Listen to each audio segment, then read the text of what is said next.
तो Iran Israel के बीच लगातार जंग जारी है और इस जंग में अब आधिकारिक तौर पर अमेरिका की एंट्री हो चुकी है। इस बात की पुष्टि अमेरिकी राष्ट्रपति डोनाल्ड ट्रंप ने की है। अमेरिका जंग की शुरुआत से ही ईरान पर हमले की चेतावनी दे रहा था। इसके साथ ही खुले तौर पर इजराइल का साथ भी अमेरिका की तरफ से दिया जा रहा था। अब अमेरिका ने एक बड़ा हमला किया है। अमेरिका ने ईरान में 3 परमाणु ठिकानों पर यह अटैक किया है। इन हमलों में फोर्डो, नतांज और इस्फहान शामिल हैं। ये वो साइट्स हैं जहां पर अमेरिका की तरफ से हमला किया गया। यह हमला भारतीय समय के अनुसार सुबह 4:30 बजे किया है। अमेरिकी राष्ट्रपति डोनाल्ड ट्रंप ने इसकी जानकारी भी दी। अमेरिकी हमले से कुछ घंटे पहले ही अमेरिका ने अपने स्टेल्थ B-2 बॉम्बर्स रवाना किए थे और इस फैसले के बाद से ही ऐसा माना जा रहा था कि अमेरिका इस युद्ध में एंट्री ले सकता है, कोई बड़ा हमला कर सकता है और ठीक बिल्कुल वैसा ही हुआ। कुछ ही घंटों के बाद अमेरिका ने ईरान के 3 न्यूक्लियर ठिकानों को तबाह करने का दावा कर दिया। B-2 बॉम्बर्स के ये वही विमान हैं जो बंकर बस्टर बम गिराने में सक्षम होते हैं। अमेरिका ने इसी B-2 बॉम्बर से फोर्डो को तबाह किया है और फोर्डो की तबाही की जो तस्वीरें हैं वो भी सामने आई। इसका दावा भी अब ईरान की तरफ से किया गया है कि काफी नुकसान पहुंचा है फोर्डो को। और इस बीच एक और बड़ी खबर आपको हम बता दें, इजराइल ईरान जंग से जुड़ी हुई ये बड़ी जानकारी। ईरान के खिलाफ जंग में अमेरिका की एंट्री हो गई और अमेरिका ने ईरान पर यह अटैक किए हैं।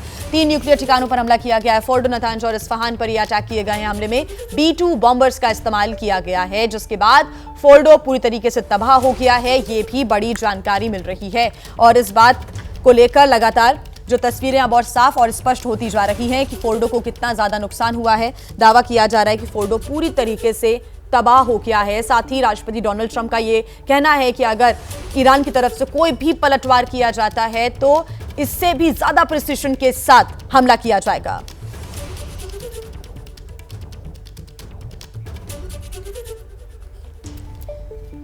रक्षा विशेषज्ञ विनोद दत्ता जी हमारे साथ जुड़े हुए हैं और साथ ही आशीष भी हमारे साथ लगातार स्टूडियो में मौजूद हैं। विनोद दत्ता जी, बहुत स्वागत है आपका एबीपी न्यूज़ पर। सर, मेरा सवाल आपसे यही है कि क्योंकि अब अमेरिका की एंट्री हो गई है, सभी अपने अपने ओपिनियन दे रहे हैं, सभी ये कयास भी लगा रहे हैं कि आखिर ईरान की तरफ से क्या होता है और ईरान की तरफ से एक बयान सामने आता है कि अब ये जो जंग है वो तो जारी रहेगी, अमेरिका को जो अंजाम है वो भुगतना होगा। देखिए, अमेरिका ने ईरान को काफी वार्निंग पहले भी दी थी और पूरे विश्व को पता है कि 1 मई को D-Day डिक्लेयर किया था अमेरिका ने, लेकिन ईरान ने कोई उस पर तवज्जो नहीं दी। अमेरिका ने फिर उनसे अपील की कि हम इसको बातचीत के हल द्वारा इसको सुलझा सकते हैं, लेकिन तब तक इजराइल ने जो इस पे अटैक किया है 13 जून को, उसके बाद अमेरिका ने इजराइल का खुल के समर्थन किया है। और अमेरिका पहले से ही चाहता था, क्योंकि जिस तरह की वहाँ रजीम है, क्योंकि वो बड़ी रेडिकल रजीम है खamenei साहब की, उसको वो बदलना चाहते हैं। न्यूक्लियर जो उनके संयंत्र हैं या जो उनके इंस्टॉलेशंस हैं, उनको वो ये कहते हैं कि भाई आप न्यूक्लियर बम, क्योंकि ईरान ऑलमोस्ट न्यूक्लियर बम बनाने के बिल्कुल कगार पे था, क्योंकि जिस तरह का एनरिच्ड यूरेनियम उनके पास था, तो वो देखा जा रहा था। तो इन सब चीज़ों को देखते हुए जब इजराइल ने इसकी पहल की, अमेरिका ने उसका पूरा साथ दिया। लेकिन आज जिस तरह के अटैक किए हैं, क्योंकि बीच में ट्रंप साहब का स्टेटमेंट, क्योंकि वो इस तरह के स्टेटमेंट देते हैं कि उन पे यकीन करना थोड़ा सा मुश्किल होता है, क्योंकि वो कई बार उसको बदल देते हैं, कई बार उसको वो चेंज कर देते हैं। तो कल तक वो ये कह रहे थे कि साहब इजराइल के पास कोई इस तरह की कैपेबिलिटी नहीं है कि वो फोर्डो को मतलब एड्रेस कर सके या अटैक कर सके, और आज उन्होंने इस ईरान पे अटैक किया है। तो देखिए, सरप्राइज एंड डिसेप्शन या जो साइकोलॉजिकल वॉरफेयर है, ये युद्ध प्रणाली का या रण कौशल का एक हिस्सा है। लेकिन आज जिस तरह के अटैक हुए हैं, ईरान इसका रिटेलिएशन करेगा, और खासकर जो अमेरिकन बेसेस हैं ईरान के आसपास, उन पे अमेरिका ने अपनी सुरक्षा बढ़ा दी है। और खासकर जो समुद्र में उनके जो शिप्स वगैरह हैं या और उनके जो वेसल्स हैं, उन पे भी ईरान अटैक कर सकता है। तो अब ये जो सिचुएशन है ये बड़ी भयावह होती नजर आ रही है, क्योंकि उधर रशिया ने भी ये कहा था कि अगर अमेरिका इसमें प्रत्यक्ष रूप से कूद जाता है इस लड़ाई में, तो रशिया भी इसका संज्ञान लेगा।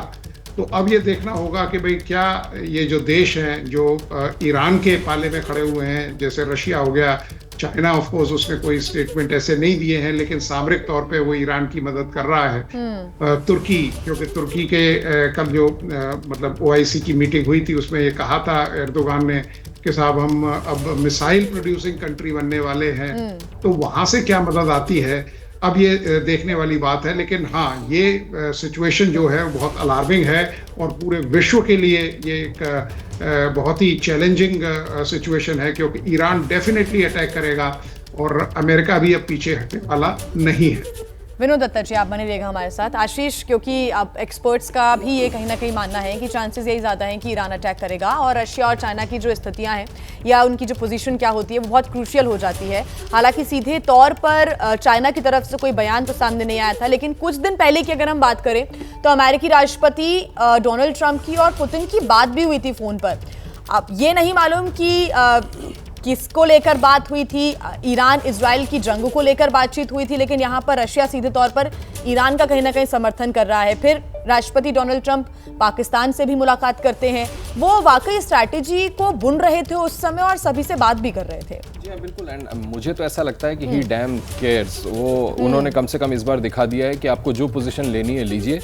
बहुत महत्वपूर्ण है निश्चित तौर पर चीन, रशिया, तुर्की क्या पोजीशन लेते हैं, लेकिन डोनाल्ड ट्रंप को उससे कोई फ़र्क नहीं पड़ने वाला। ये ऐसा एडमिनिस्ट्रेटर है जो कहता है वो कर देता है, भले ही उसको करने का स्ट्रेटजिक तरीका वो दूसरी तरह का चुनते हैं। यहाँ पर भी उन्होंने कहा 2 हफ्ते लगाऊंगा, लेकिन 2 दिन में ही कर दिया।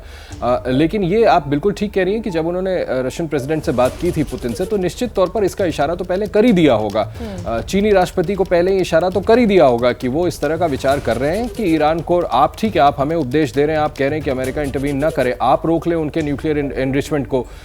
जिस तरह का न्यूक्लियर डील ऑफर किया था, ये भी लोगों को पता होना चाहिए, जिसको कहते हैं joint comprehensive plan of action. उसमें जो एक सीमा ईरान को बताई गई थी अमेरिका की तरफ से ताकि प्रोलिफरेट न करे, उस प्रोलिफरेशन के दायरे को भी ईरान क्रॉस करता जा रहा था। और मैं आपको बताना ज़रूरी समझता हूं कि IAEA की तरफ से कहा गया था, जिनका आज हवाला दे रहे हैं ईरान की क्यों नहीं वो संस्था कुछ कर रही है, उनका एक बयान आया था जिसमें इन्होंने कहा था the only non nuclear weapon state to produce such material. और उसमें यह दावा किया गया था कि JCPOA के जो लिमिट्स हैं उसको 10s ऑफ टाइम से ईरान आगे चला गया है। तो जो हमारे सिक्योरिटी एक्सपर्ट बता रहे हैं, बात वही है कि ईरान लगातार अपनी न्यूक्लियर कैपेबिलिटीज़ को इस कदर बढ़ाया जा रहा था कि वो न्यूक्लियर बॉम्ब बनाने वाला था। यही सस्पेशन था जो इजराइल ने कार्रवाई शुरू की थी ईरान के खिलाफ, जिसका इम्पेटस मिला था अक्टूबर 7, 2023 में, जब हमास की तरफ से इजराइल पे हमला किया गया था। और उसी को बेस बना करके देखिए सैंक्शंस भी लगाया था अमेरिका ने, और डोनाल्ड ट्रंप ने, अमेरिकी प्रशासन ने इस तरह की कार्रवाई ईरान के खिलाफ फाइनली कर दी। लेकिन आशीष, बात वही है कि ईरान लगातार ये कह रहा है कि हम शांति के लिए इसका इस्तेमाल करेंगे, या शांति के लिए हम इसको बना रहे हैं, अपनी सुरक्षा के लिए हम परमाणु हथियार बना रहे हैं, और हर देश के पास ये अधिकार होता है। हालांकि आपको अगर इस हथियार को बनाना है तो इसके लिए जो अमेरिका के साथ डील है उसको आपको साइन करना होगा। बस इसी बात को लेकर ईरान खफा हो गया। जी हाँ, बिल्कुल। ये दोनों के बीच में आपसी कॉन्ट्रडिक्शन था। अमेरिका कह रहा था, अमेरिका और इजराइल आरोप क्या लगा रहे थे कि ये लिमिट्स को क्रॉस करते जा रहे हैं। मैं फिर बार बार यही दोहराना चाहता हूं कि जो इंटरनेशनल एटॉमिक एनर्जी एजेंसी जो वॉचडॉग है, अगर हम इन 2-3 देशों को किनारे भी कर दें तो वो भी तो लगातार यही कह रहे थे कि अपनी लिमिट्स को बढ़ाते जा रहे हैं। ये उस सीमा में ही नहीं है जिस सीमा में ये हम कह सकें कि ये पीसफुल पर्पसेस के लिए इस्तेमाल करेंगे। तो निश्चित तौर पर यही केस बनाया गया है, यही आर्गुमेंट बनाया गया है, जिसके प्रेमाइस पर इजराइल ने हमले करने शुरू किए और आखिरकार अब अमेरिका ने भी ईरान पर हमला कर दिया। ठीक, हमारे साथ लगातार हमारे साथ मेहमान जुड़े हुए हैं। विनोद दत्ता जी, सवाल मेरा अब आपसे यही है कि अब क्योंकि बहुत क्रूशियल हो जाता है रशिया और चाइना की भूमिका, जैसा कि आप जिक्र भी कर रहे थे, और अमेरिका का जंग में उतरना, लेकिन UN की तरफ से भी सामने आता है कि ये डेंजरस एस्केलेशन है, शांति के लिए एक बड़ा खतरा है। वैश्विक तौर पर आप इसको कैसे देखते हैं कि अगर अमेरिका का बीच में उतरना और ईरान पलटवार कर देता है, अब अमेरिका की तरफ से ये कहा गया है कि ईरान अगर पलटवार करता है तो फिर ये संघर्ष सीमित नहीं रहेगा, ये आगे बढ़ेगा और इसका अंजाम भुगतना पड़ेगा, नरसंहार होगा, ये राष्ट्रपति डोनाल्ड ट्रंप कहते हैं। देखिए, आपने बिल्कुल ठीक कहा, क्योंकि यूनाइटेड नेशंस तो एक डिफंक्ट ऑर्गेनाइजेशन है, वो कहते हैं ना कि I call it as unnecessary organisation, because आप ये देखिए फर्स्ट वर्ल्ड वॉर हुआ, लीग ऑफ नेशंस फेल हो गई तो उसको खत्म कर दिया गया, सेकेंड वर्ल्ड वॉर में इसका गठन किया गया, लेकिन आज ये पहला वक्तव्य सुनने को मिल रहा है जब उन्होंने कहा है। लेकिन आप ये देखिए कहाँ है यूनाइटेड नेशंस जब रशिया यूक्रेन युद्ध हो रहा है, कहाँ है यूनाइटेड नेशंस जहाँ अफगानिस्तान में इतने ह्यूमन राइट वायलेशंस हो रहे हैं, कहाँ है यूनाइटेड नेशन जब इजराइल हमास और ये इस तरह के युद्ध हुए, ईरान इजराइल वॉर हो रहा है। तो यूनाइटेड नेशंस केवल वही नपे तुले स्टेटमेंट देता है जो उसके जो आका हैं वो उसको बोलते हैं। तो यूनाइटेड नेशंस की अब कोई मतलब अहमियत नहीं रह गई है, वो केवल गरीब और अफ्रीकन देशों के लिए रह गया है। तो उन्हें चाहिए, अगर वो फील करते हैं कि साहब वेस्ट एशिया में पीस आनी चाहिए, तो यूनाइटेड नेशंस के पास मैंडेट है, वो हर एक कंट्री से according to the availability of the forces एक ऐसी फोर्स को डिप्लॉय कर सकता है जो वहाँ या तो पीस एनफोर्समेंट या पीस कीपिंग की जो रोल है उसमें उसको डिप्लॉय किया जा सकता है। लेकिन वो वही बोलता है, क्योंकि आप देखिए यूनाइटेड नेशंस में भी P5 का ही पूरा वर्चस्व है। जैसे नेटो में 22 कंट्रीज है, उनको यूनाइटेड नेशंस यूएसए सपोर्ट करता है, ऐसे ही WHO में सबसे बड़ा कंट्रीब्यूटर आपका चीन है। तो ये लोग यूनाइटेड नेशंस बिल्कुल डिफंक्ट है, वो वही स्टेटमेंट देगा जो ट्रम्प साहब चाहेंगे। तो इन सब ऑर्गेनाइजेशंस का कोई मतलब नहीं है। लेकिन हाँ, जिस तरह से अब ये जो बाकी के देश हैं, चीन, north Korea, Iran, Turkey, Azerbaijan, Pakistan तो ऑफकोर्स न्यूट्रल है क्योंकि लेकिन हाँ, पाकिस्तान की सरजमी को इस्तेमाल किया जा सकता है। तो ये सब चीज़ों को देखते हुए ये बिल्कुल अब ईरान के ऊपर डिपेंड करता है कि वो किस तरह से रिटेलिएट करता है, क्योंकि अगर उसके मतलब जो न्यूक्लियर इंस्टॉलेशन है उन पर हमला किया गया है तो यकीनन ख़ोमेनी साहब के लिए भी ये लास्ट डिच एफर्ट होगा कि वो अपनी सारी ताकत झोंक दे और खासकर अमेरिका का माइंड डिस्ट्रैक्ट करने के लिए उनके जो बेसेस हैं उन पे अटैक करें। वैसे तो विनोद जी, क्योंकि अब इजराइल का समर्थन अमेरिका कर ही रहा है सीधे तौर पर, लेकिन फिर भी इजराइल के लिए एक बड़ी चुनौती होगी, क्योंकि इजराइल ऑलरेडी काफी टाइम से युद्ध में है और अपनी सैन्य ताकतों का भरपूर इस्तेमाल भी वो कई महीनों से कर रहा है। इसका सवाल का जवाब मैं आपसे लूंगी। इस बीच एक बड़ी खबर मिल रही है अमेरिका के हमले पर। ईरान का एक बड़ा दावा, अमेरिका के हमले में खास नुकसान नहीं हुआ, ईरान ये कह रहा है। ईरान ने जारी की न्यूक्लियर साइट की अब नई तस्वीरें।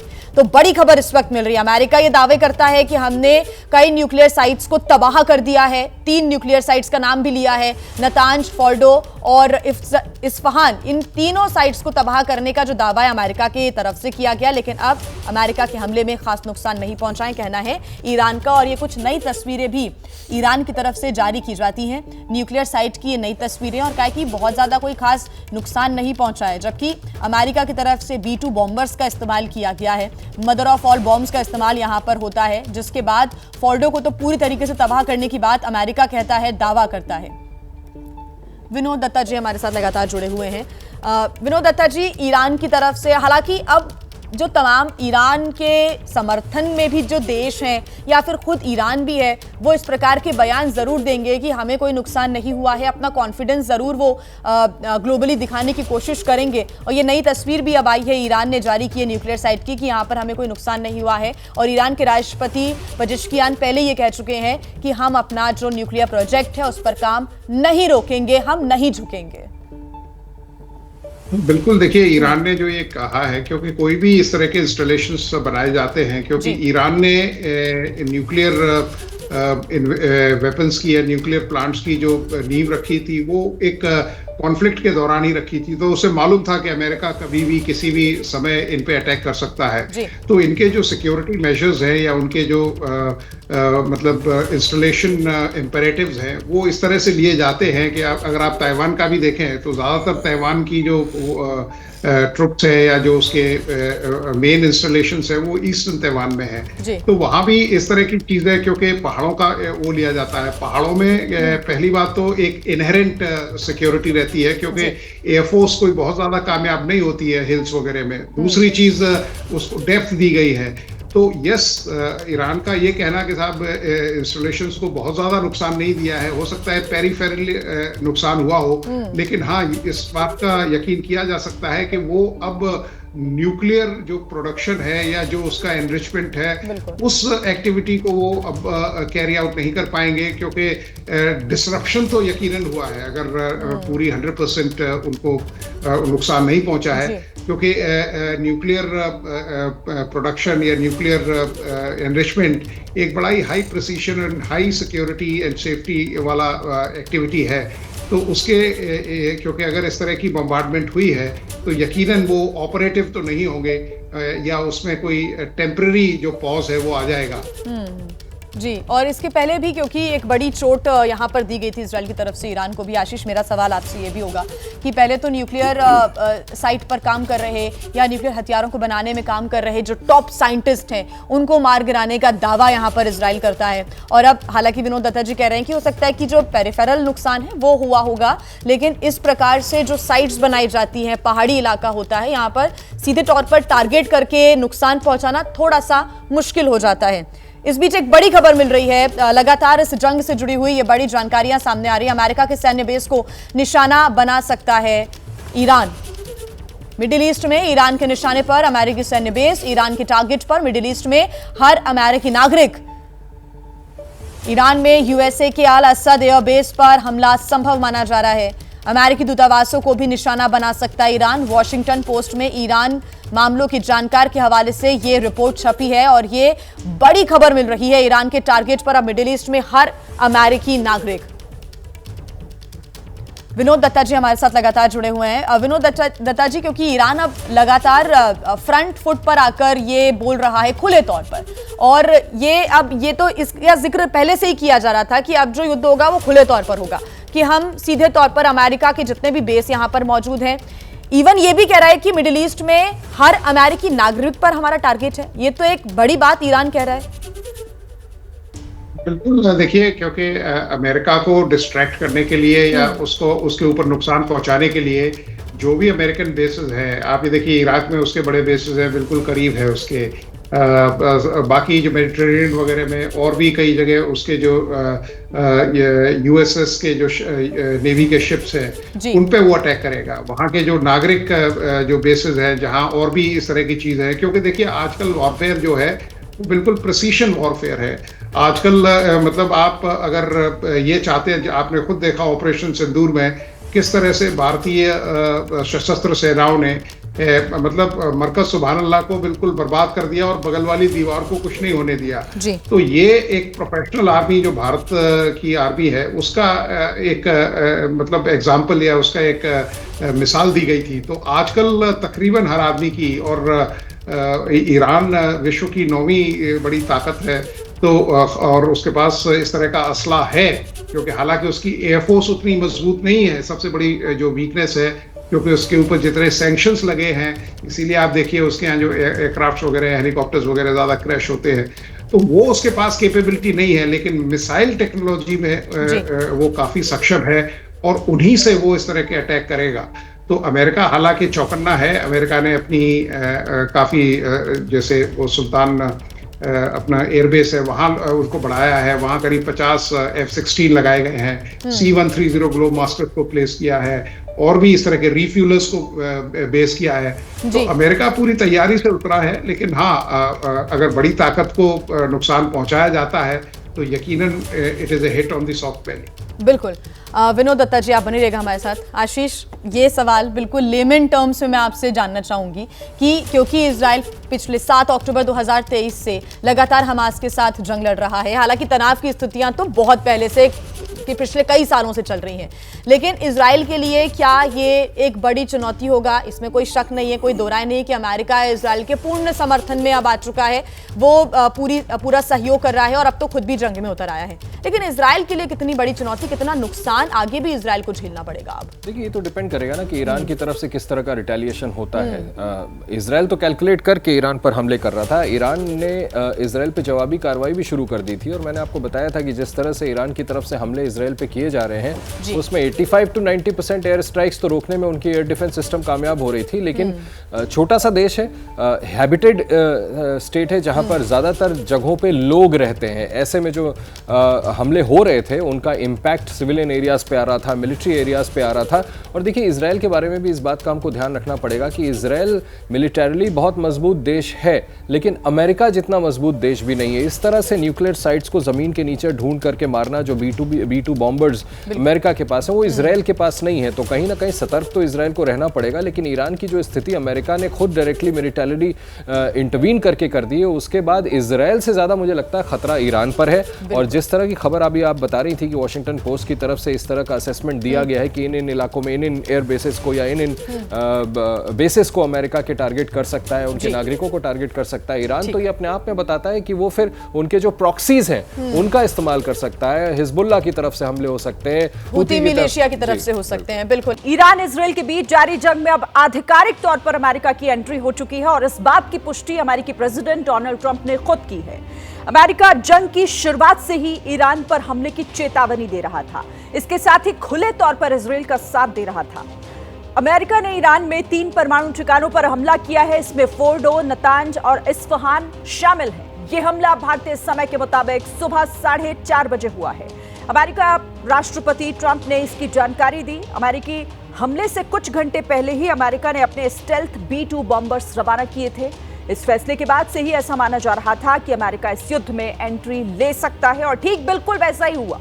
कुछ ही घंटों पर अमेरिका ने ईरान के 3 न्यूक्लियर ठिकानों को तबाह करने का दावा किया है। B2 बॉम्बर्स ही विमान है, वो वही विमान है जो बंकर बस्टर बम गिराने में सक्षम है। अमेरिका ने इसी B2 बॉम्बर से फोर्डो को तबाह किया है।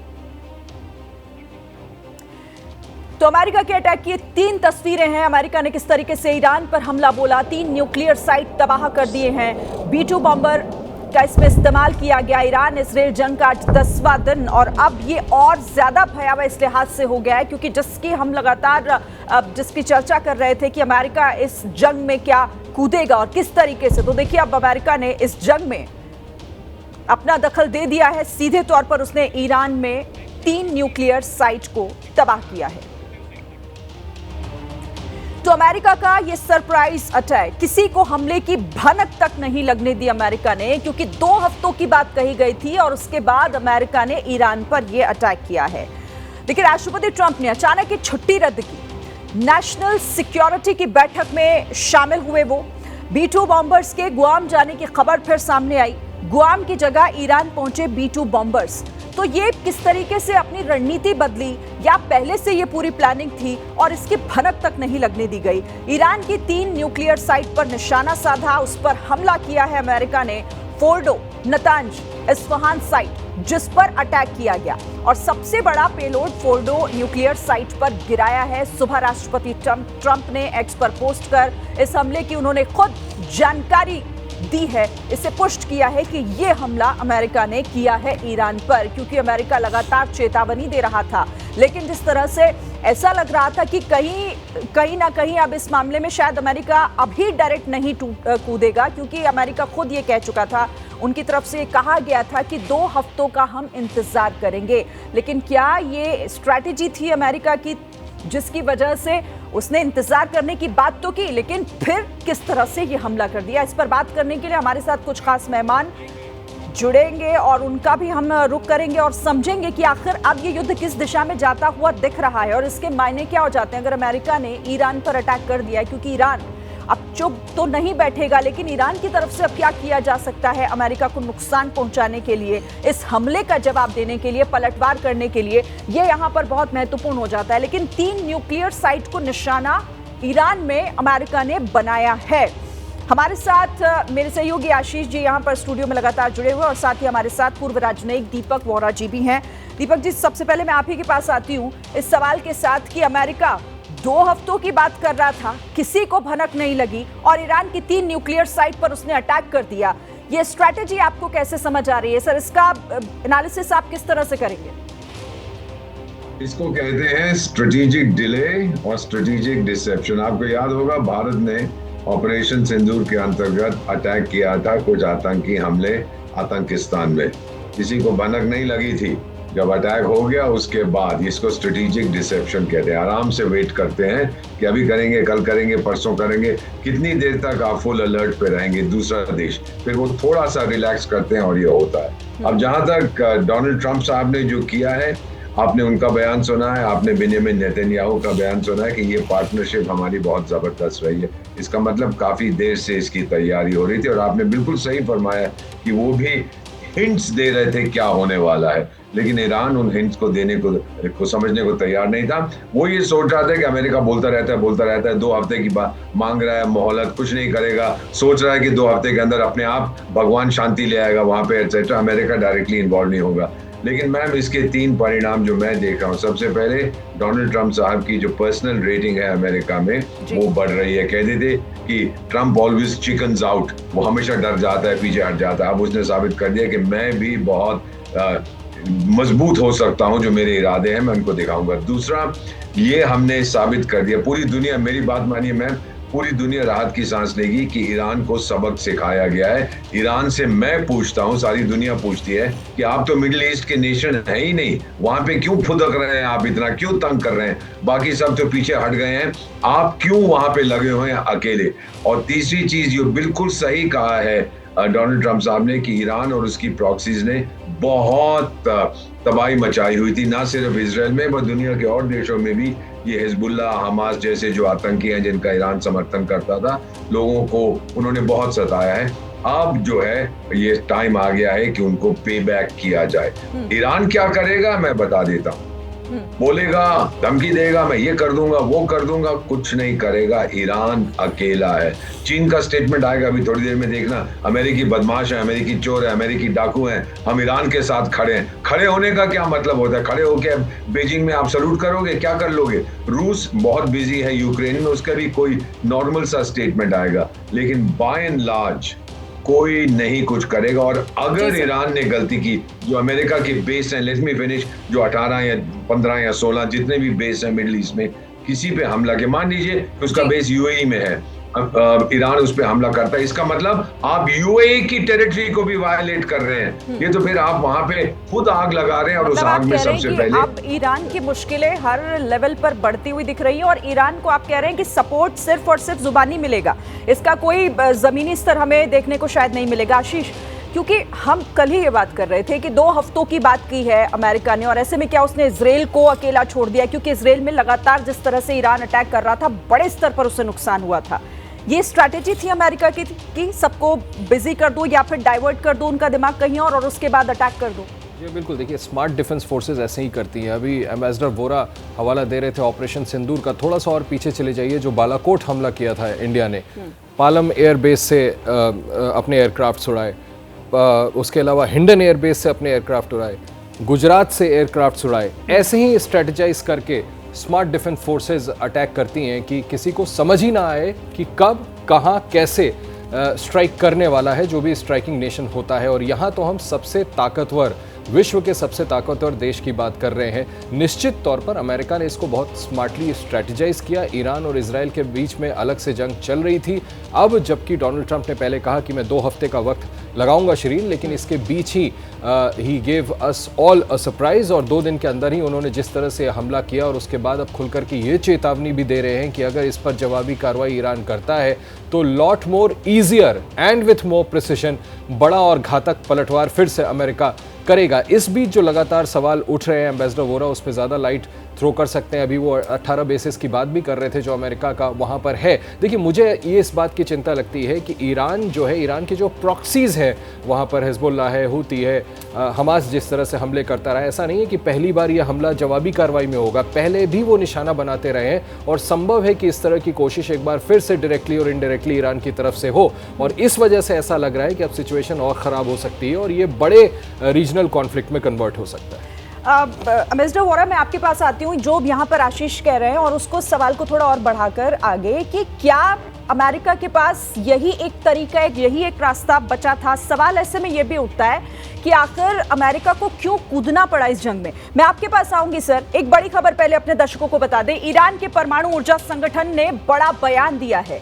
बड़ा बयान, अमेरिका का हमला बर्दाश्त नहीं करेंगे। IAEO ईरान का परमाणु संगठन, जिसकी तरफ से ये बड़ा बयान दिया गया इस हमले को लेकर, इस अटैक को लेकर, कि जो हमला किया है अमेरिका ने उसे हम बर्दाश्त नहीं करेंगे। ईरान के परमाणु ऊर्जा संगठन का ये बड़ा बयान, और इस बयान के बाद अब सवाल यही कि ईरान आगे क्या करने वाला है। दीपक वोरा सर, अपने जो सवाल मेरा था उसका आप जवाब दीजिएगा कि अमेरिका के पास क्या यही एक तरीका बचा था, क्योंकि बार बार वो चेतावनी दे रहा था, बार बार वो कह रहा था कि भाई अब भी आप संभल जाइए, लेकिन उसके बाद ये अटैक क्यों कूदना पड़ा डायरेक्टली इस जंग में अमेरिका को? बहुत पीछे जाने की जरूरत नहीं। आपके सहयोगी आशीष कुमार सिंह ने कितनी अच्छी तरह से बताया है कि जो स्मार्ट डिफेंस होता है क्या किया जाता है, स्ट्रेटेजिक डिसेप्शन। देखिए अभी जो बात अमेरिका की हम कर रहे हैं और ईरान की, आपको याद है कि एक होता था joint comprehensive plan of action बनाया था कि ईरान अपने न्यूक्लियर जो उसके सपने हैं उनको छोड़ देगा, उसके बदले में ये मिलेगा, वो टूट गया। डोनाल्ड ट्रंप ने कहा मैं इसके भरोसा नहीं करता, उसे हटा लिया। फिर ईरान बोला कि अगर आप लोग हट गए अब तो मैं अपने मेरा जो यूरेनियम है उसको और शक्तिशाली बनाऊंगा, ये करूंगा वो करूंगा। लैक ऑफ ट्रस्ट, ईरान पे कोई भरोसा नहीं करता है। मैं नहीं करता हूं। दुनिया के बहुत कम देश हैं जो ईरान पर भरोसा करते हैं। कुछ मालूम नहीं है मुल्ला रेजिम क्या कर बैठेगी। सो अमेरिका डायरेक्टली इसलिए गया है इजराइल को रीअश्योर करने के लिए कि मैं हूं छोटे भाई, मैं खड़ा हूं यहां पर। और एक चीज मैम जो बिल्कुल स्पष्ट है, आशीष कुमार सिंह साहब भी ये कई बार कह चुके हैं, मिडिल ईस्ट में एक है चौकीदार, अमेरिका का फेथफुल चौकीदार, उसका नाम है इजराइल। मान लीजिए अगर कल इजराइल उठ के चंद्रमा पे चला जाता है, मिडिल ईस्ट में पूरी एंटी अमेरिकन जो सिस्टम है वहां पर आएगा। ये अरब देश सब एंटी अमेरिकन हो जाएंगे। लेकिन इस समय क्योंकि इजराइल वहां उसने स्टेबलाइज किया, ये अमेरिका के साथ दोस्ती करना चाहते हैं। आप जानते हैं कितने सारे मिडिल ईस्टर्न, इजिप्ट के साथ शुरुआत की थी मिस्र ने आफ्टर कैंप डेविड, सब नॉर्मलाइज कर रहे थे इजराइल के साथ कि भाई ये बैठा हुआ है, जब तक अमेरिका अगले 500 साल तक शक्तिशाली देश रहेगा इजराइल को कोई हाथ नहीं लगा सकता। लेकिन ईरान कूद पड़ा था फॉर नो रीजन। अब उसको समझ आ रहा है कि दूसरे की दाल में जाकर काला डालने की कोशिश करोगे तो वही दाल आपके मुंह पर कोई फेंकेगा। मेरा मानना है मैम, एक तो ये जो अली खमैनी साहब हैं, मेरा यकीन है कि वो ईरान में नहीं है। वो 10-15 दिन पहले वहां से छोड़ के भाग गया है कहीं पर, और अब बहुत बातें आती हैं उसने अपने सक्सेसर का नाम ले दिया, ये कर दिया। क्या नाम ले दिया है, क्या फर्क पड़ता है? ईरान के साथ कौन खड़ा होगा? चीन भेजेगा अपने सिपाही वहां पर, रूस भेजेगा, अजरबैजान भेजेगा, तुर्की भेजेगा, कौन कुछ करने का? पाकिस्तान भेजेगा। वो मुल्ला को जो अभी आपने लंच खिला दिया था, जिहादी बिरयानी खिलाई, बोल दिया कि तू बीच में दखल मत दियो, कुछ करने की कोशिश मत करियो, बॉर्डर बंद कर दे ईरान के साथ। उसने कहा जी जनाब जो आप कहते हैं मैं वही करूंगा। सो ईरान इज टोटली आइसोलेटेड। ये बोलता रहेगा मैं ये करूंगा वो करूंगा। आई डू नॉट थिंक उसके पास या ताकत है या इरादा है और मार खाने का, और वो मार पड़ेगी। डोनाल्ड ट्रंप ने कहा ये तो अभी शुरुआत है, इसके बाद देखिए क्या होता है। बिल्कुल सर, इस पर अब आगे भी बात करेंगे, आप रहिएगा हमारे साथ और आशीष भी हमारे साथ। लेकिन इसी बीच B-2 बम जिससे अटैक किया गया है, जिससे इन ठिकानों को तबाह कर दिया गया है, ये आखिर कितने कारगर हैं और क्यों हैं, इसके बारे में समझ लेते हैं। देखिए, स्टील्थ टेक्नोलॉजी से लैस आधुनिक प्लेन रडार के लिए करीब करीब अदृश्य होते हैं ये। इसके साथ ही 18,000 किलो वजनी बम ले जाने में सक्षम है पूरी तरीके से, 11,000 किलोमीटर की उड़ान में सक्षम है। GBU-57 मैसिव ऑर्डिनेंस पेनेट्रेटर से ये लैस हैं। GBU-57 बम से जमीन के नीचे बंकर में हमला इसके जरिए संभव है। फोर्डो न्यूक्लियर साइट पर GBU-57 बम का इस्तेमाल किया गया। जमीन से 300 फीट नीचे थी फोर्ड न्यूक्लियर साइट, और वहां पर उसे किस तरह से अटैक किया है अमेरिका ने, और कितना बड़ा नुकसान ये ईरान को पहुंचाया है अमेरिका ने, क्योंकि अमेरिका पहले ही बार बार ये कह चुका था ईरान को कि वो इस युद्ध में जिस तरीके से नुकसान इजराइल को पहुंचा रहा है वो मान जाए, वो पीछे हट जाए, वो सरेंडर कर दे। लेकिन ईरान भी अपने स्टैंड पर शुरू से बना रहा कि सरेंडर वो नहीं करेगा। ऐसे में अब यहाँ पर एक बहुत बड़ा सवाल ये भी उठता है आशीष कि अब आगे क्या होने जा रहा है, क्योंकि ईरान कह रहा है कि ये बहुत हम ना तो चुप बैठेंगे और जो अटैक किया गया उस पर हम जवाब भी देंगे। क्या होने वाला है, ईरान अब क्या करेगा इस पूरे मामले में? देखिए, ईरान जो जिस तरह से सस्पेशन जाहिर किया जा रहा है कि ईरान की तरफ से संभव है कि अमेरिकन मिलिट्री फैसिलिटीज़ को जो इर्द गिर्द के इलाके हैं वहाँ पर निशाना बनाया जाए। मैं आपको बता देता हूँ करीबन 40,000 के करीब ऐसा बताया जाता है कि अमेरिकी ट्रुप्स पोजिशन है इस पूरे इलाके में। सीरिया हो, कतर हो, UAE हो, कुवैत हो, बहरीन हो, इराक हो। एक सेकंड के लिए आपको रोक रही हूँ, अपनी बात पूरी कीजिएगा। आगे एक बड़ी खबर इस बीच आ रही है, अमेरिका के हमले पर सऊदी अरब का बयान भी सामने आ गया है। अमेरिका ने जो अटैक किया उस पर सऊदी अरब का ये ये बयान कि खाड़ी में रेडियो एक्टिव प्रभाव नहीं, सऊदी अरब की तरफ से ये कहा गया है, जो हमला किया गया है उस पर कि खाड़ी में रेडियो एक्टिव प्रभाव नहीं है। तो बड़ा अपडेट इस वक्त का ये सऊदी अरब की तरफ से। आशीष जी, अपनी बात आप पूरी कर लीजिए। देखिए, मैं बता रहा था कि इर्द गिर्द के जितने इलाके हैं, तकरीबन 40,000 के करीब जो एक एस्टिमेट है अमेरिका के मिलिट्री पर्सनल्स जो हैं वो आसपास के इलाकों में स्टेशनड हैं, उनके एयर बेसेस हैं, उनके जो स्पेसेस हैं जहां से वो स्ट्राइक कर सकते हैं। ये जैसे मैं आपको बता रहा था, सीरिया में, UAE, Qatar, Kuwait, Bahrain, Iraq, Iran की तरफ से अभी शिरीन कुछ देर पहले ये बयान आया था कि वो बहरीन में अमेरिकी बेसिस पर हमला कर सकते हैं। तो ईरान जो आप कह रही कि क्या कर सकता है, देखिए सीधे तौर पर ईरान हमला कर सकता है, इर्द गिर्द के इलाकों में तो कर सकता है, इतनी मिलिट्री कैपेबिलिटी उसकी है, जो अभी एम्बेसडर वोरा भी कह रहे थे। दूसरा, मैं फिर कह रहा हूं कि प्रॉक्सीज को मत भूलिए। जैसे पाकिस्तान इंडिया के खिलाफ क्या करता है, वो लश्कर, हिजबुल मुजाहिदीन, जैश ए मोहम्मद, जो इंडिया स्पेसिफिक टेरर ग्रुप से, उसका इस्तेमाल सालों से करते आया है। संभव है कि इन अमेरिकी बेसिस पर ईरान की तरफ से पलटवार की जो कार्रवाई हो, उसमें ये जो उसके प्रॉक्सीज हैं वो हमला करना शुरू करें। हो सकता है अमेरिकी नागरिकों को निशाना बनाया जाए, बट मुझे लगता है कि अमेरिका इसको लेकर के पहले से अलर्ट होगा और वो इस तरह की तैयारी ज़रूर कर रहा होगा कि अगर इस तरह की कोई हिमाकत या कोई कोशिश ईरान और उसकी प्रॉक्सीज की तरफ से की जाती है तो उसको समय रहते न्यूट्रलाइज किया जा सके। लेकिन ये वो ऑप्शंस हैं जो ईरान अपनी तरफ से अमेरिका के खिलाफ जवाबी कार्रवाई में कर सकता है। फिर भी मैं ये ज़रूर कहना चाहूँगा, मैंने पहले भी कहा था, देखिए आज ईरान जिस तरह से इजराइल लगातार हमले कर रहा था, आप कह रही थी कि ईरान ने इजराइल पे जवाबी कार्रवाई की तो उसे बहुत चोट पहुंची, इतनी चोट नहीं पहुंची है। अभी ईरान मिलिटरीली काफ़ी कमज़ोर हो गया। पिछले एक हफ्ते की लड़ाई हम देखें तो जिस तरह से एलिमिनेट किया एक के बाद एक वहाँ के चाहे सीनियर गवर्नमेंट ऑफिशियल्स को या फिर न्यूक्लियर साइंटिस्ट को या फिर सैन्य अधिकारियों को कमर तोड़ करके रख दिए, ये कहने में मुझे कोई गुरेज नहीं है ईरान की। ईरान अभी उस स्थिति में नहीं है कि एक लॉन्ग ड्रॉन और एक बहुत मजबूत जवाबी कार्रवाई वो अमेरिका के खिलाफ कर पाएगा। कुछ ना कुछ छुटपुट रिटेलिएशन जरूर हो सकती है ईरान की तरफ से, लेकिन मुझे ऐसा लगता है कि अल्टीमेटली ईरान को कहीं ना कहीं घुटने टेकने होंगे और वो स्थिति आने से पहले ईरान भरसक प्रयास करेगा दुनिया को ये दिखाने के लिए कि वो अमेरिका पर जवाबी कार्रवाई कर सकता है। किस स्केल पे करता है वो ये निर्णय करेगा कि आखिर ये सिचुएशन और कितना स्पाइरल होती है, किस तरह के और बड़े रीजनल कॉन्फ्लिक्ट में कन्वर्ट होती है या नहीं होती।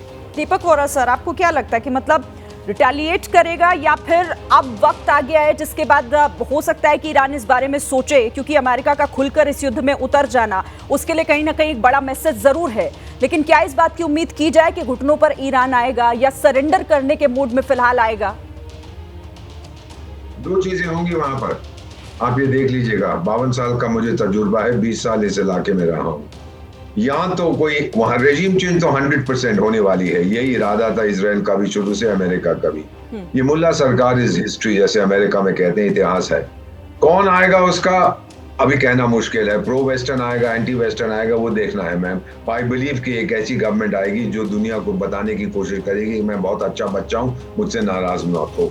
दूसरी चीज जो हो सकती है, जो मैंने इराक में देखा, लीबिया में देखा, सीरिया में देखा है, जब रेजिम चेंज होती है तो गदर होता है वहां पर, तरह तरह के वहाँ फैक्शंस आ जाएंगे। लीबिया में तभी तक आप देख रहे हैं, सीरिया में आप देख रहे हैं, ये चीजें होती जाएंगी। लेकिन फिर अगर मैं सिनिकल हूँ, रियलिस्ट हूँ, तो मैं कहूंगा अगर ईरान में गदर मचता है तो मेरे अंकल का क्या जाता है, अमेरिका को क्या फर्क पड़ता है, इजराइल को क्या फर्क पड़ता है। होने दो गदर वहां पर, जो इन बाकी देशों में भी हुआ था वही सिचुएशन होगी। कम से कम वो फिर जैसे सीरिया में देखा है आपने, लीबिया ने देखा है, अभी एंटी इजराइल एक्शन नहीं ले रहे हैं।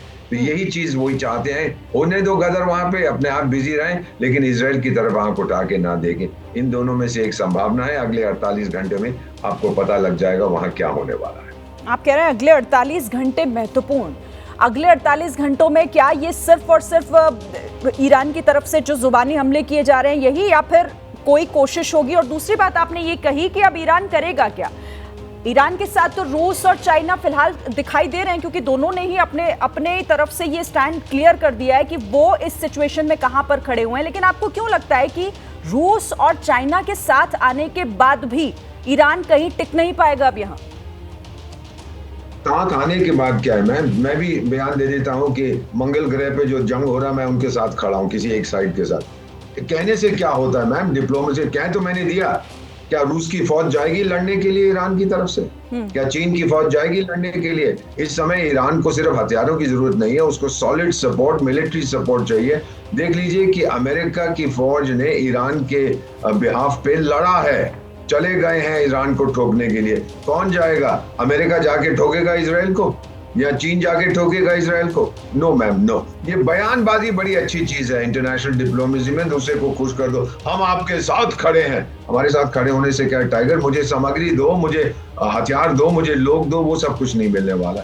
संयुक्त राष्ट्र संघ में आप देख लीजिएगा मैम, आज डिबेट होगी, इमरजेंसी मीटिंग होगी यूएन सिक्योरिटी काउंसिल की, और वो जो वहाँ के बुजुर्ग संस्था है यूनाइटेड नेशन, उसके जो उससे भी ज्यादा बुजुर्ग सेक्रेटरी जनरल हैं, वो 2 शब्द बोलेंगे, मैक्सिमम रिस्ट्रेंट, यानी और कुछ मत करो, मैक्सिमम, और इसके ज्यादा बोलना कुछ नहीं आता।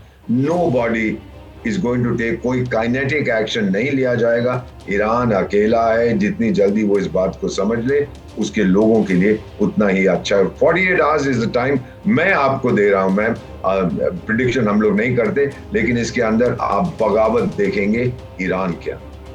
चलिए, आप कह रहे हैं कि 48 घंटे अगले और भी महत्वपूर्ण होने जा रहे हैं। अब देखना होगा कि इन 48 घंटों में आखिर क्या होता है इसको लेकर। अच्छा, एक और बड़ी खबर भी अपने दर्शकों को बता दें। अमेरिका के हमले पर ईरानी विदेश मंत्री का बयान सामने आया है। ईरान के विदेश मंत्री जो कह रहे हैं कि अमेरिका ने यूएन चार्टर का उल्लंघन किया है। अब ईरान की तरफ से यह कहा जा रहा है कि नियमों का उल्लंघन किया गया है, इस हमले के गंभीर परिणाम होंगे। तो ईरान जो कह रहा है कि अपनी सुरक्षा का हमें पूरा अधिकार है, जो हमला किया है अमेरिका ने उसे इसके गंभीर परिणाम भुगतने होंगे। अमेरिकी हमले पर यह ईरान के विदेश मंत्री का बयान, यूएन चार्टर का उल्लंघन, और अब जो किया है अमेरिका ने उसके गंभीर परिणाम भुगतने होंगे। आशीष, मतलब गंभीर परिणाम वही जो आप कह रहे थे कि अपनी तरफ से वो भरसक कोशिश करेगा, प्रयास करेगा, चाहे वो एयरबेस को नुकसान पहुंचाना ही हो या फिर वहां पर हमले करने हो, वही कह रहा है क्या ईरान अभी? देखिए, कोई गंभीर परिणाम भुगतने होंगे, गंभीर स्थिति उत्पन्न हो सकती है इस कॉन्फ्लिक्ट से, इस वॉर से, उस पूरे रीजन में, जिसका ग्लोबल इम्पैक्ट आएगा, तमाम देश अफेक्ट होंगे इससे। लेकिन ईरान, इस तरह से ईरान के विदेश मंत्री का कहना, मुझे लगता है कि अमेरिका को कोई बहुत बड़ा नुकसान पहुंचाने जैसा मिलिट्री पावर तो है नहीं ईरान। बहुत से लोग इसको हास्यास्पद भी कहेंगे कि किस तरह से ईरान इतना बड़ा क्लेम कर रहा है। आप, you are contesting the biggest super power, military super power of the world. America के लिए बहुत आसान है ईरान के खिलाफ और भी ज़्यादा सख्त और बड़ी मिलिट्री कार्रवाई करना। ईरान कर क्या सकता है, जिसका जिक्र मैं और आप कर रहे थे, ईरान की तरफ से इसी तरह की कार्रवाई हो सकती है कि वो अमेरिकन फैसिलिटीज़ को इर्द गिर्द के इलाकों में नुकसान पहुंचाने की कोशिश करें, उनको निशाना बनाए। मैं लगातार सुबह से कह रहा हूं, जो जनरल माफ़ कीजिएगा, जो एम्बेसडर वोरा कह रहे हैं कि इंटेंट अमेरिका का क्लियर है, वो वहाँ पर रिजीम चेंज चाहता है और इंटरनल अपराइजिंग भी हम देख सकते हैं। एक के बाद एक जब इसराइल ने उनकी लीडरशिप को एलिमिनेट किया, तब इसराइल को भी ये लगा कि यही पर्याप्त वक्त है, यही उचित वक्त है, जबकि हमको घुस करके इसको निर्णायक तौर पर पूरी तरह से पलट देना चाहिए। अमेरिका का ये इंटरेस्ट हमने उस रीजन में पहले भी देखा है और अमेरिका के लिए एक बड़ी अपॉर्चुनिटी और विंडो अभी बन गई थी, जो डोनाल्ड ट्रंप ने रियलाइज किया। और अब जनरल वोरा बिल्कुल ठीक इसको असेस कर रहे हैं सिचुएशन को। उनकी नीयत है वहां पर रिजीम चेंज करना और मुझे ऐसा लगता है अमेरिका अब वो करके निकलेगा। पहले मन में ये संशय जरूर था कि क्या अमेरिका इसको मिलिटरीली करेगा, बाय फोर्स करेगा या फिर निगोशिएशंस करके करेगा, और उसमें थोड़ा लंबा समय लग जाता। पहले लग रहा था कि इसकी गुंजाइश कम है कि मिलिट्री घुस करके इस तरह से कार्रवाई करके वो वहां पर रिजीम चेंज करने की कोशिश करें। मुझे लगता है कि अब इरादा बिल्कुल साफ है। अब अमेरिका को ऐसा लगता है कि ये एक ऐसी घड़ी आ गई है, अपॉर्चुनिटी क्रिएटेड है, आप घुसिए और वहां पर रिजीम चेंज करिए। जो सत्ता परिवर्तन वो चाहते हैं, वो एंड प्रोडक्ट मुझे लगता है कि वो हासिल करके रहेंगे। दीपक वोरा सर, मतलब अमेरिका अब कहीं ना कहीं इसी रणनीति पर काम कर रहा है, क्योंकि बहुत चेतावनी दे दी, बहुत धमकी दे दी, बहुत ये कह दिया कि अब आप मान जाइए, सरेंडर कर दीजिए, पर ईरान ना तो पीछे हटा और ना ही उसने हमले अपने रोके। तो क्या अब मान लिया जाए कि अमेरिका उसी दिशा में आगे बढ़ रहा है कि अब वो उस रिजीम को चेंज करके ही मानेगा? ईरान में शायद ये असेसमेंट था, बहुत से लोगों का ये असेसमेंट था कि ट्रंप साहब कहते बहुत कुछ है, करते नहीं है, he chickens out at the last moment. ये बहुत कॉमन असेसमेंट उनका था कि टैग कहते थे ट्रंप ऑलवेज चिकन्स आउट, वो कुछ नहीं करेगा, टाको ट्रंप ऑलवेज चिकन्स आउट। लोग उसका मजाक उड़ाते थे। साबित कर दिया कि मैं मजबूत हूं, मेरे से मजाक मत करिए।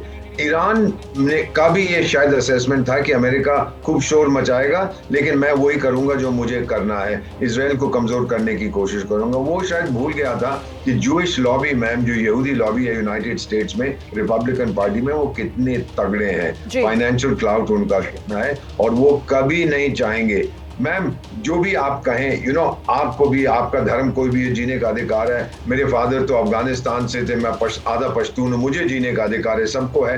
ईरान कौन होता है ये कहने वाला कि यहूदियों को जीने का अधिकार नहीं है? ये सबसे बड़ी गलती उनकी है। अब किसी और ने ये नहीं कहा, जिनके साथ 67-73 का जंग भी लड़ा था इसराइल ने, उन्होंने ये नहीं कहा था कि यहूदियों को जीने का अधिकार नहीं। यही था कि भाई तुम यहाँ क्यों बैठ गए हो मेरी धरती पे, वो आप कल सुबह तक बहस करते रहिए। But Iran for no reason वहां पे इन्वॉल्व नहीं है, तब भी वो घुस गया वहां पे कि मैं ये कर दूंगा, वो कर दूंगा, जिहाद करूंगा, ये करूंगा। मेरा अब मानना है, और क्या ये उसी का खामियाजा भुगत रहा है ईरान? सर, इस पर आगे भी बात करेंगे विस्तार